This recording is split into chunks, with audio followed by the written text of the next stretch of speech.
What up, gang? Line Carolina Jackpot Time coming at you on Thursday afternoon. I hope you guys and gals are doing great today.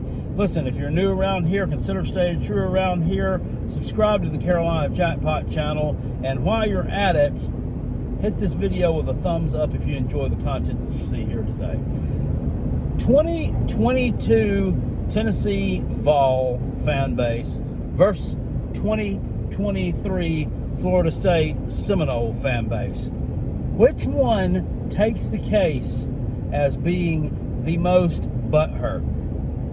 Now, I'm going to lay the groundwork out for you here, and I'll leave it up to you to be the judge and the jury down in the comment section below. And let me know which one of these two fan bases was the most butthurt. Which one takes the crown?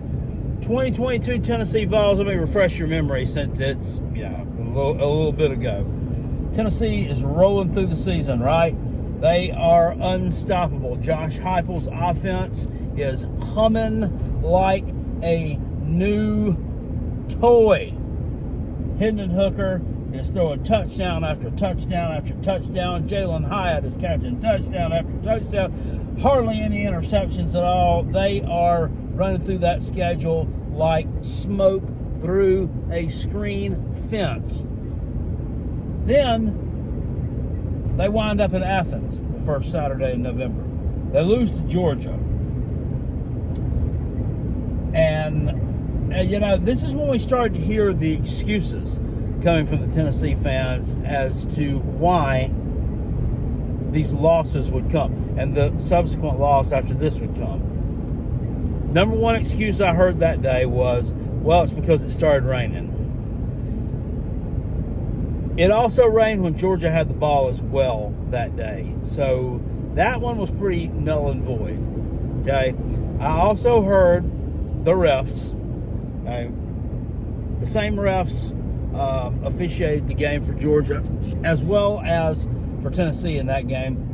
And then the best one that takes the cake, they actually took a little bit of ingenuity. And you really had to think about this one a lot to make up this excuse. We lost that on purpose so that Georgia would be the ones that had to go to the SEC championship game because it's really meaningless because we're both going to make the playoffs. And now Georgia has to play an extra game, thereby tiring themselves out, putting themselves at risk for injury. And it's a game that we just don't need to play. So we lost this one on purpose. That was the one that the crown jewel there. So that wasn't really so much the butt hurt. But then a few weeks later, you sit there and you get a whole septic tank load of shit dumped on you by my South Carolina Gamecocks and Spencer Rattler. And after that one, I mean, these people were really, really upset. I mean, they were gnashing their teeth. They were howling at the moon. They were looking for as soon as they put the moonshine bottle down, they were looking for any excuse they could as to why they got their ass kicked in that game. Number one excuse I heard was our defense got into a fight with our offense because the best player on the defense, Jeremy Banks, didn't like the fact that Hendon Hooker had a Mercedes.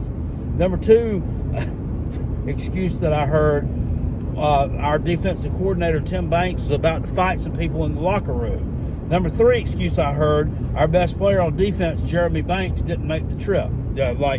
Because he would have saved you 25 points in that game.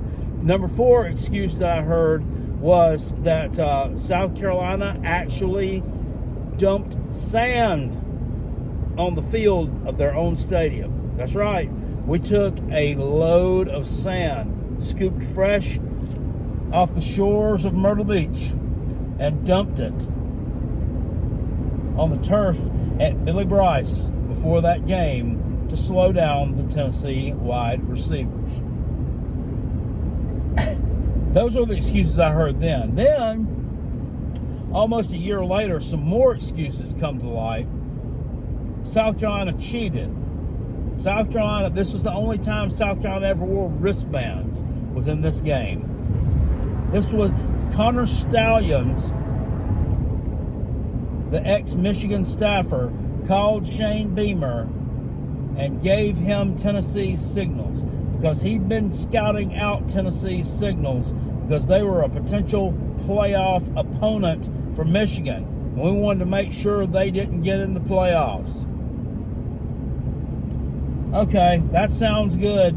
South Carolina did wear wristbands in that game. They didn't wear wristbands any other game. I don't know. Did they cheat? Maybe. Is it ever going to get uncovered? Probably not.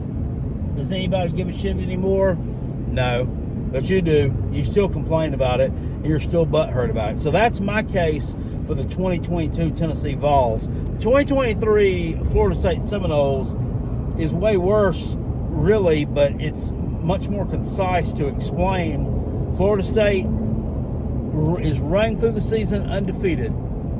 The quarterback, Jordan Travis, breaks his leg in a game against North Alabama. It's unfortunate. I mean, it's probably going to affect him, forever in some way, shape, or form. That's not what the video is about, though. What the aftermath is what the video is about. So they win that game. Then they go out the next week. They play their final regular season game against Florida. They beat Florida, albeit not by the kind of margin that they've been beating teams by previously in the season. They're not putting up the kind of yardage, right, or points with the backup quarterback. Then they play in the ACC championship game against Louisville. They're still undefeated now, and they beat Louisville, but it's kind of a bowling shoe ugly type game. And the offensive numbers, once again, just are not there. So the playoff committee has a decision to make, and they do not include Florida State in the group of 4 playoff participants. Sorry, you're... In 2 miles, take exit 60 onto SC 101 towards Woodruff. Thank you. I know where I'm going. But they,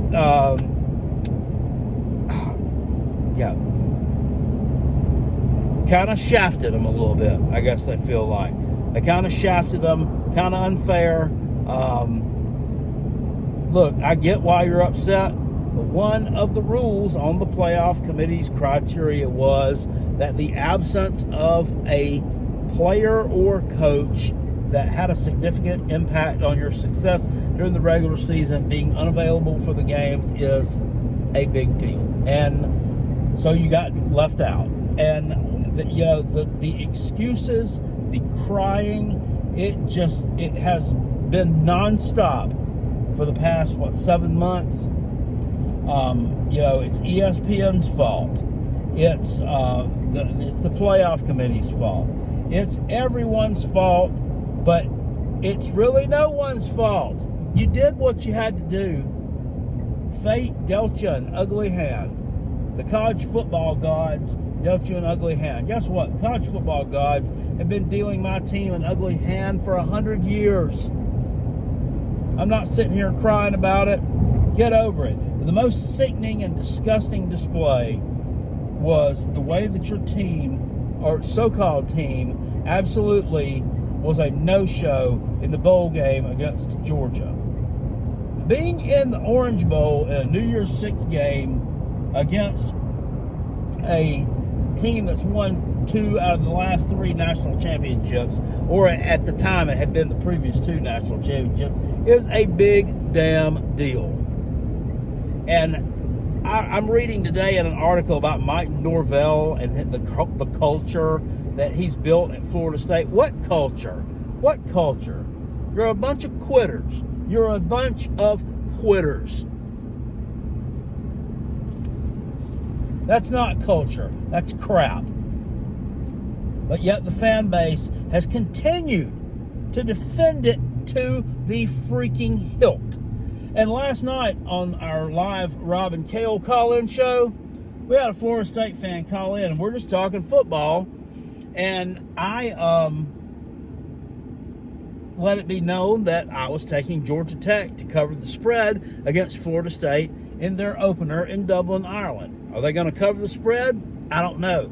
Do I think they have a better chance of covering the 13-point spread against Florida State than not? Yeah, I do. Why did I reason that would happen? And I laid out my reasons. You got a brand new quarterback starting in your system. You'll have a brand new running back starting in your system. You're going to have some brand new wide receivers starting in your system. You're replacing some pieces on defense.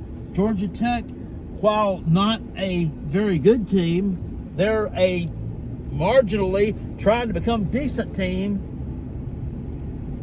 who's returning a lot of their production from last year. Plus, you got to travel about 15 hours to play this game. It all sets up to me for the underdog to be able to bark. And even after laying out those facts, your Florida State man was butthurt because Carolina Jackpot is picking against his team in the opening game. I didn't say that they were going to lose. I said I didn't think they were going to cover the spread. This guy acted like I just shot his dog. He was so upset. People need to get a grip. You really do. I mean, you don't have a good culture. Last year, you had a great season. I think it may have been a little bit of fool's gold. We'll see. We'll see what happens this year. But I would like to know which one was the most butt hurt.